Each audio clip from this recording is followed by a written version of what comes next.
Free बिजली, free पानी, free बस ट्रेवल, फ्री राशन। अगर सब कुछ फ्री मिल रहा है तो गवर्नमेंट के पास पैसा आ कहाँ से रहा है? क्या गवर्नमेंट के पास पैसा बनाने की कोई मशीन है या फिर फ्यूचर में ये बिल हमें ही भरना है?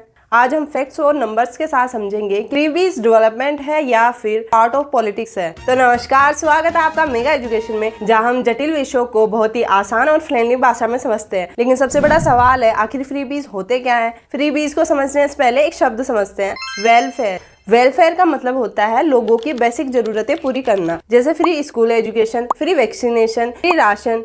ये लॉन्ग टर्म डेवलपमेंट के लिए होता है।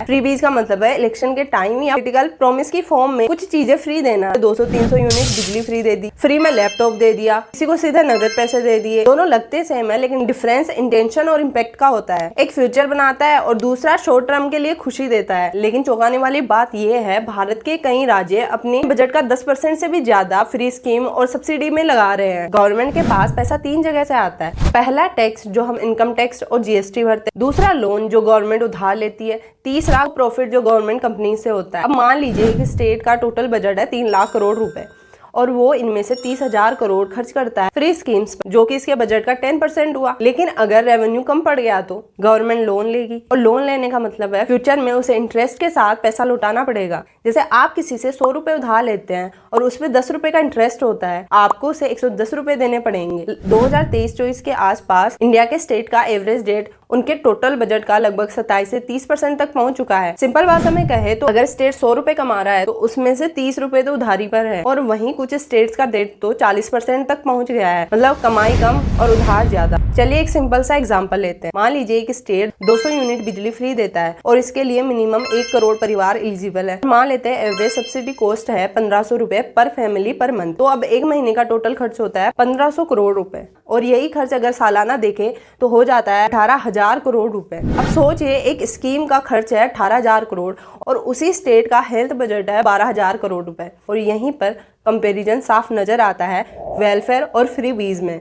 अब ये पैसा कहीं ना कहीं से तो आएगा ही, या तो टैक्स से आएगा या लोन से आएगा, या फिर दूसरे प्रोजेक्ट्स कट होंगे जो शायद डेवलपमेंट के लिए ज्यादा जरूरी थे। मानती हूँ हर फ्री स्कीम गलत नहीं होती। अगर फ्री राशन मिलता है तो एक गरीब परिवार भूख से बचता है। फ्री एजुकेशन मिलती है तो फ्यूचर इनकम बढ़ सकती है, और इसी को बोलते हैं इन्वेस्टमेंट। इन्वेस्टमेंट का मतलब होता है आज पैसा लगाओ ताकि कल ज्यादा फायदा मिले। लेकिन अगर पैसा शॉर्ट टर्म गिफ्ट्स में जा रहा है, जो ना तो इनकम बढ़ा रहा है और ना ही स्किल्स बढ़ा रहा है, तो वो इन्वेस्टमेंट नहीं, वो खर्चा है। स्कूल जाने के लिए साइकिल खरीदना एक इन्वेस्टमेंट है, वहीं पार्टी में पैसा उड़ा देना एक्सपेंस है। हमारे ब्रेन को शॉर्ट टर्म रिवार्ड्स बहुत पसंद है।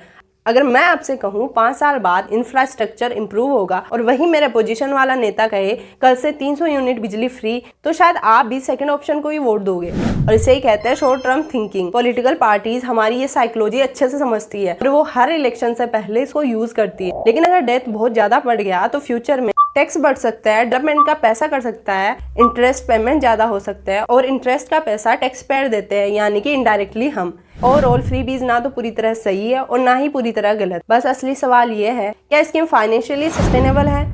क्या ये प्रोडक्टिविटी बढ़ाती है? क्या ये लॉन्ग टर्म डेवलपमेंट करती है, या फिर एक राजनीतिक तरीका है वोटर्स को अट्रैक्ट करने का? लोकतंत्र में सबसे इंपॉर्टेंट चीज है इन्फॉर्म्ड यूजर बनना, सवाल पूछना, डेटा देखना और सोच समझकर डिसीजन लेना। आप क्या सोचते हैं, फ्री स्कीम डेवलपमेंट है या फिर पॉलिटिकल स्ट्रेटेजी? कमेंट्स में अपने ओपिनियन जरूर लिखना। वीडियो पसंद आया तो वीडियो को लाइक करना, अपने परिवार और दोस्तों में शेयर करना, और ऐसे ही वीडियोस के लिए मेगा एजुकेशन को सब्सक्राइब जरूर कर देना। धन्यवाद।